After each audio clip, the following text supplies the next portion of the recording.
ఈరోజు మనం చెప్పుకునే నీతి కథ చెరపకురా చెడేవు. దేవగిరి అడవిలో పవనం అనే పిల్ల కోతి ఉండేది. మిగతా జంతువులతో అస్సలు కలిసేది కాదు. అవి కలిసిమెలిసి ఉన్నా సహించేది కాదు. ఒకదానిపై మరోదానికి చాడీలు చెబుతూ అవి గొడవ పడుతుండగా చూసి ఆనందించేది.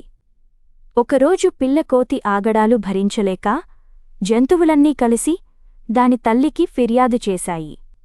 బిడ్డను పిలిచి ఒకరిపై మరొకరికి చాడీలు చెప్పడం మంచి పద్ధతి కాదు. నీ తీరు మార్చుకో అంటూ మందలించిందా తల్లి.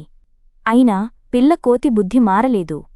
ఒకసారి 2 ఏనుగుల మధ్య గొడవ పెట్టింది పవనం. అదంతా పక్కనే చెట్టుమీదున్న కాకి గమనించింది. తుర్రున ఎగురుకుంటూ వెళ్లి విషయాన్ని మిగతా జంతువులకు వివరించింది. దాంతో అవన్నీ సమావేశం ఏర్పాటు చేసుకుని పిల్ల కోతిని ఇలాగే వదిలేస్తే మన మధ్య ఇంకా గొడవలు పెడుతుంది. ఎలాగైనా దానికి బుద్ధి చెప్పాలి అని నిర్ణయించాయి. మరుసటి రోజు కుందేలు, కోయిల కలిసి పవనం దగ్గరకు వెళ్ళి, కోతిబావా, మన అడవిలో నువ్వే తెలివైన దానివి.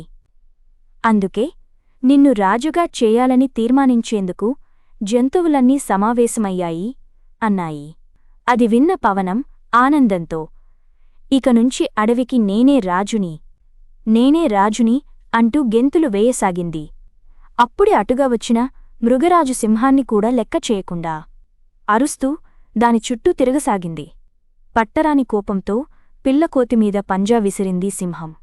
దాన్నుంచి ఎలాగోలా తప్పించుకొని వెనక్కి తిరిగి కూడా చూడకుండా అడవి వదిలి పారిపోయింది పవనం. పిల్ల కోతి బాధ తప్పడంతో జంతువులన్నీ సంతోషించాయి.